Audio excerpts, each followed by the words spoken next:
Test, test, 1, 2, 1, 2. Test, test. Chapter 32 Societies at Crossroads. Introduction. China, Russia, and the Ottoman Empire all face. Chapter 32 Societies at Crossroads.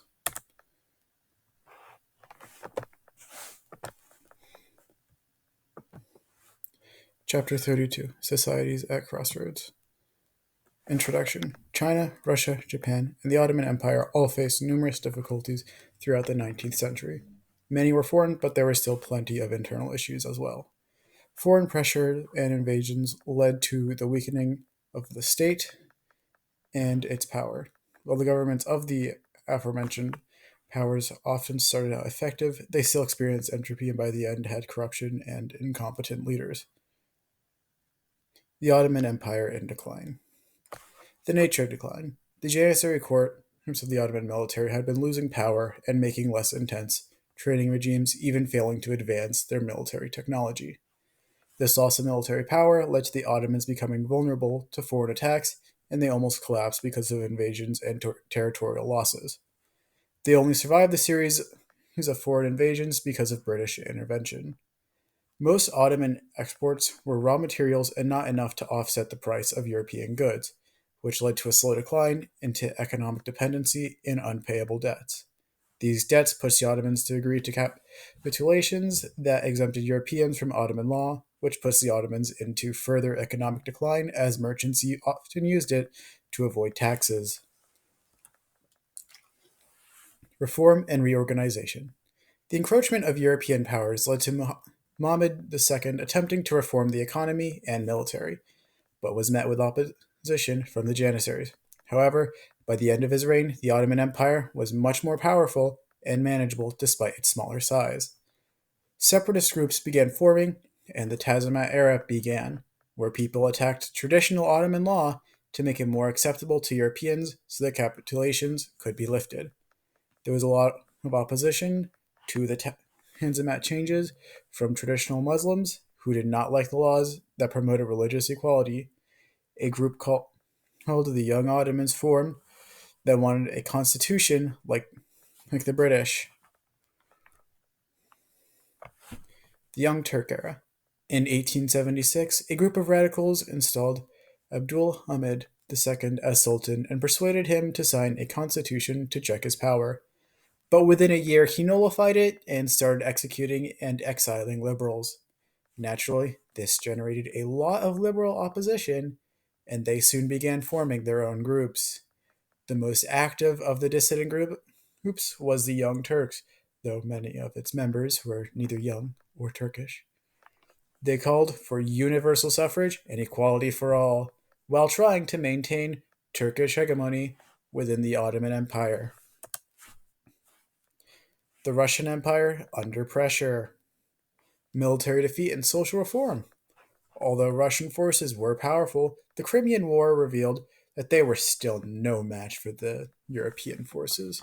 The economy could not support the ambitions of the Tsar, and these defeats inspired a restructuring program of the Russian social order. The key to their social reform was the emancipation of the serfs in 1861, with the Tsar saying it was better to free them from above than to let them liberate themselves from the bottom through revolution. While there were attempts at political reform, they were unsuccessful and led to aristocrats retaining power. Legal reforms were more successful, with the judiciary system adopting trial by juries and led to the emergence of attorneys and other legal experts, which helped judicial corruption decline. Repression and revolution. During the last 3 decades of the 19th century, protests and revolutionary activities had a sharp increase. At the center of the protests was a class of intellectuals known as intelligentsia. Some activists tried to get peasants to rise up with them, but the peasants did not understand them. However, the police did and swiftly arrested and executed the activists. Must have been pretty confusing for those peasants. Separatist groups tried to gain influence through schools in non Russian speaking territories, but the Tsarist government repressed these efforts by forcing them to speak the Russian language. In 1876, A recently formed Land and Freedom Party began promoting the assassination of government officials, and a separate faction called the People's Will successfully assassinated Alexander II in 1881 by placing a bomb under his carriage, causing Nicholas II to ascend to the throne. Repression and revolution continued. In January 1905, a group of protesters marched to the Tsar's palace to protest, but the Tsar was not there, and the government troops had no one to tell them not to fire. So they fired upon the peaceful protesters in an event that would be known as Bloody Sunday, in which 130 people were killed. News of this led to public outrage and further discontent within the Russian Empire. The Chinese Empire under siege. The Opium War and unequal treaties. Seeking increased profit from Chinese markets and not being able to sell their goods for higher prices, British merchants naturally turned to the illegal market and started selling opium to the Chinese. There were many laws against this, but of course, the British just didn't care, and for a long time there were no efforts to enforce those laws until 1839. This angered the merchants, who pressed their government into retaliation while throwing a temper tantrum and started the Opium War between China and Britain. This led to a humiliating Chinese defeat due to how powerful the British Navy was. This defeat let the British force China to sign a series of treaties collectively known as the Unequal Treaties that disproportionately benefited Britain more than China, with some even being detrimental to the Chinese. The Taiping Rebellion. While foreign intrusion was a large part, internal turmoil also contributed to the decline of Chinese society. Multiple rebellions brought Qing decline between 1851 and 1878, with the most important one being the Taiping Rebellion. The Taiping Rebellion was led by Hong Xiuquan, an overzealous Christian who believed it was his duty to reform China.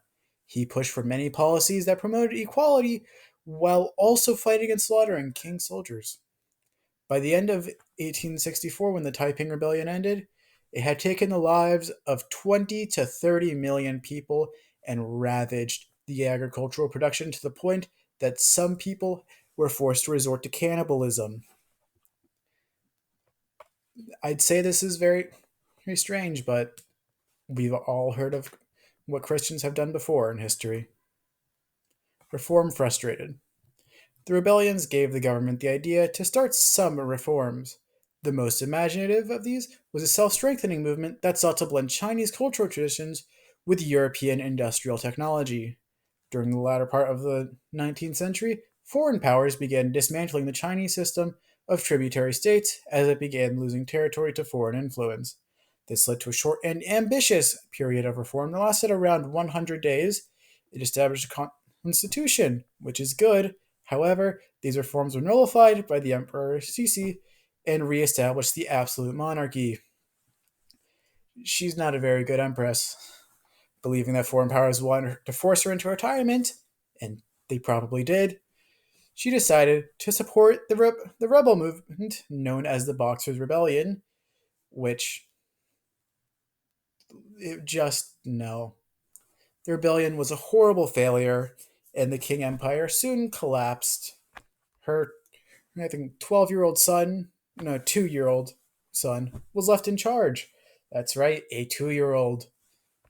He wasn't in charge very long and quickly dethroned. The transformation of Japan. From Tokugawa to Meiji, by the early 19th century, Japan was in turmoil and had fallen into debt.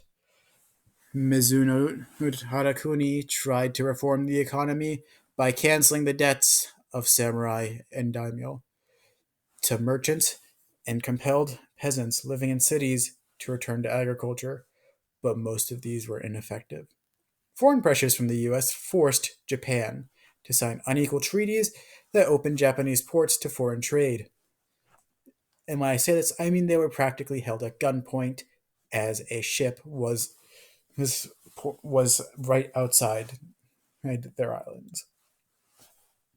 These caused both a domestic crisis and eventual civil war that rendered Tokugawa officials powerless as opposition to their rule grew.